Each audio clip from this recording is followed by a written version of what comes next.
જરા થંભો અને પૂરેપૂરા ધ્યાનથી મારી વાત સાંભળો, કારણ કે 1 જાન્યુઆરી 2026 માત્ર એક તારીખ નથી. આ દિવસ ફક્ત કેલેન્ડર બદલવાનો દિવસ નથી, પરંતુ એક ક્ષણ છે જ્યારે આવનારા આખા વર્ષની દિશા નક્કી થાય છે. શાસ્ત્રો અને અનુભવમાં વારંવાર કહેવામાં આવ્યું છે કે નવા વર્ષની પહેલી તારીખે ઘરમાં શું બને છે, શું ખાવામાં આવે છે અને કયા કામ કરવામાં આવે છે તેનું અસર આખું વર્ષ ચાલે છે. એ જ કારણ છે કે કેટલાક ઘરોમાં વર્ષભર મહેનત પછી પણ ધન ટકતું નથી, જ્યારે કેટલાક ઘરોમાં કોઈ ખાસ શોરશરાબા વગર ધન આપમેળે આવે છે અને ટકીને પણ રહે છે. ભક્તો, ઘણા લોકો એવું માને છે કે નવા વર્ષની દિવસે ફક્ત લાડ્ડુ, પેડા કે બરફી ખાઈ લેવી જ શુભ છે, પરંતુ સચ્ચાઈ એ છે કે માત્ર મીઠાઈ ખાવું પૂરતું નથી. એક એવી ખૂબ જ સરળ વસ્તુ છે જેને જો 1 જાન્યુઆરીના દિવસે શુદ્ધ મન અને શ્રદ્ધાથી ખાઈ લેવાય તો માં લક્ષ્મીની કૃપા એટલી ઊંડી થાય છે કે એ ઘરમાં ધનની કમી ટકી જ નથી શકતી. એવા ઘરમાં પૈસા આવે પણ છે અને રહે પણ છે.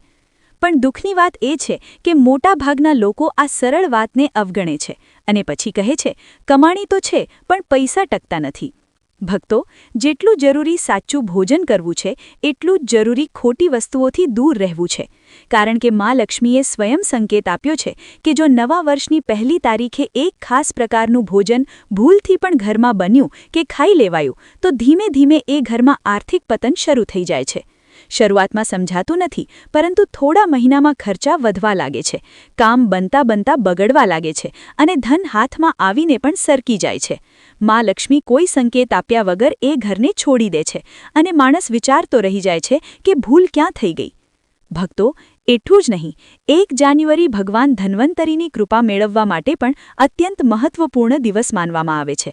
આ દિવસે શું ખાવું જોઈએ, શું ન ખાવું જોઈએ અને કયા કામ બિલકુલ ન કરવા જોઈએ એ જાણવું ખૂબ જ જરૂરી છે, કારણ કે વર્ષની પહેલી તારીખ આખા વર્ષની બીજ સમાન હોય છે. જેમ બીજ વાવશો તેમ જ ફળ આખું વર્ષ મળશે. શાસ્ત્રોમાં કહેવામાં આવ્યું છે કે જે લોકો નવા વર્ષની પહેલી તારીખે 5 ખાસ ભૂલો કરી બેસે છે તેમના જીવનમાં ધીમે ધીમે ગરીબી પ્રવેશ કરવા લાગે છે. પૈસા આવે છે પરંતુ ટકતા નથી અને જ્યાં ધન નથી ટકતું ત્યાં સુખ અને શાંતિ પણ નથી ટકતી. ભક્તો, તેથી આ વાત માત્ર માહિતી નથી પરંતુ એક ચેતવણી પણ છે. નવા વર્ષની શરૂઆતમાં કરેલી નાની ભૂલ આખા વર્ષ પર ભારે પડી શકે છે. ઘણા લોકો અડધી અધૂરી વાતો સાંભળે છે, વિડીયો વચ્ચે છોડીને ચાલ્યા જાય છે, પરંતુ યાદ રાખો, જે લોકો વાતો અડધી સાંભળે છે તેમની સફળતા પણ ઘણીવાર અધૂરી જ રહે છે. એટલે આપને વિનંતી છે કે આ વિષયને અંત સુધી ધ્યાનથી સમજો, કારણ કે આ આપના ભાગ્ય સાથે જોડાયેલો વિષય છે. આગળ અમે તમને બતાવીશું એ કઈ એક વસ્તુ છે જેને જો 1 જાન્યુઆરીએ ઘરમાં લાવી લો તો ધનની કમી ક્યારેય નથી થતી. 3 એવા કામ જેનાથી માં લક્ષ્મી તરત પ્રસન્ન થાય છે. અને એ કઈ વસ્તુઓ છે જેને નવા વર્ષ પહેલાં ઘરમાંથી બહાર કાઢવી અત્યંત જરૂરી છે. ભક્તો, નવા વર્ષની પહેલી તારીખ ખૂબ જ પવિત્ર અને અત્યંત શક્તિશાળી હોય છે. આ દિવસે કરેલું દરેક કાર્ય અનેક ગણું ફળ આપે છે. એટલે કોઈ પર ભૂલ, ભલે અજાણતા થઈ હોય, તમારા આખા જીવન પર ઊંડો પ્રભાવ છોડી શકે છે. આ કારણે અમે વારંવાર કહી રહ્યા છીએ, આ વાતોને હલવાશમાં ન લો. આગળ જે કંઈ પણ જણાવવામાં આવી રહ્યું છે તે ડરાવવા કે ભ્રમ ફેલાવવા માટે નથી, પરંતુ અનુભવ, પરંપરા અને શાસ્ત્રીય સંકેતોનો સાર છે. હવે જાણીએ તે વિશેષ વસ્તુઓ જે 1 જાન્યુઆરીએ ઘરમાં લાવવાથી ધનની દિશા આપમેળે તમારા ઘરની તરફ વળે છે. 1. ધાતુનો કાચબો, કચ્છપ. શાસ્ત્રોમાં કાચબાને સ્થિરતા, ધીરજ અને સંતુલનનું પ્રતીક માનવામાં આવે છે. જે ઘરમાં ધાતુનો કાચબો સાચી ભાવના સાથે રાખવામાં આવે છે ત્યાં ધન માત્ર આવે જ નથી પરંતુ ટકે પણ છે. અચાનક મોટા ખર્ચા થતા નથી, બિનજરૂરી આર્થિક મુશ્કેલીઓ આવતી નથી અને આવક ધીમે ધીમે મજબૂત થવા લાગે છે. તિજોરીમાં, પૂજા સ્થળે અથવા કાર્યસ્થળે રાખવો ખૂબ શુભ છે. 2. તુલસીનો છોડ. તુલસી માત્ર એક છોડ નથી, તેને સાક્ષાત દેવી સ્વરૂપ માનવામાં આવે છે. જે ઘરમાં તુલસીનું વિધિવત રોપણ અને સેવા થાય છે ત્યાં નકારાત્મક ઊર્જા ટકી શકતી નથી.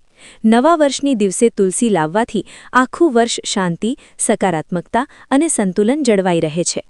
2. દક્ષિણાવર્તી શંખ. માન્યતા છે કે દક્ષિણાવર્તી શંખ માં લક્ષ્મીનું નિવાસસ્થાન છે.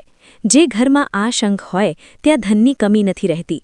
નવા વર્ષની દિવસે તેને લાવવાથી આખું વર્ષ માં લક્ષ્મીની કૃપા રહે છે અને અટકેલા કામો ધીમે ધીમે પૂર્ણ થવા લાગે છે. 4. મોરપીંછ. ભગવાન શ્રીકૃષ્ણને અતિ પ્રિય છે.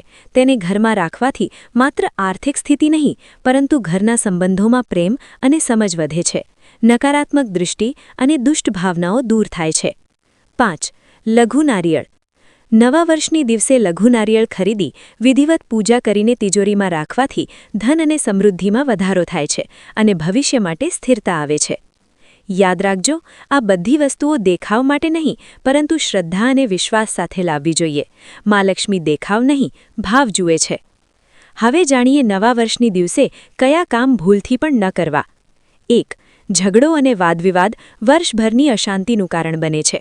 2. તામસિક ભોજન, માંસ, દારૂ, અતિ મસાલેદાર ખોરાક ખોટી ઊર્જા લાવે છે. 3. ઉધાર લેવો, આખું વર્ષ આર્થિક દબાણ. 4. ગંદુ અને અવ્યવસ્થિત ઘર, માં લક્ષ્મી દૂર રહે છે. 5. ધારદાર વસ્તુઓની ખરીદી, કલહ અને અટકાવો. નવા વર્ષ પહેલાં ઘરમાંથી કાઢી નાખવાની વસ્તુઓ: તૂટેલા દર્પણ, સૂકાયેલા અથવા મરઝાયેલા ફૂલ, યુદ્ધ અને હિંસા દર્શાવતી તસવીરો, ખંડિત મૂર્તિઓ, છત અને ખૂણામાં ભરેલું કબાડ, મકડીના જાળા, ખરાબ કે જંગ લાગેલા તાળા, ફાટેલા અથવા ઉલટા પડેલા ચપ્પલ જૂતા, દંપતીના રૂમમાં હિંસક પ્રાણીઓની તસવીરો. વિશેષ ગુપ્ત ઉપાય તુલસી માતા સાથે. 1 જાન્યુઆરીએ એક કલાવા લો, તેમાં ભગવાન વિષ્ણુ અને મા લક્ષ્મીનું સ્મરણ કરતા 8 ગાંઠો બાંધો. હળદરમાં રંગીને તુલસી માતાના તણે અર્પણ કરો. માન્યતા છે કે આ ઉપાયથી અટકેલું ભાગ્ય ફરી ચાલુ થાય છે. ગૌ માતા સેવા. નવા વર્ષની દિવસે ગૌ માતાને હરિયો ચારો, રોટલી અને ગોળ ખવડાવો. આથી આખું વર્ષ ધન, સુખ અને સૌભાગ્ય મળે છે. ભક્તો, નવા વર્ષની પહેલી તારીખ આખા વર્ષની પાયો છે.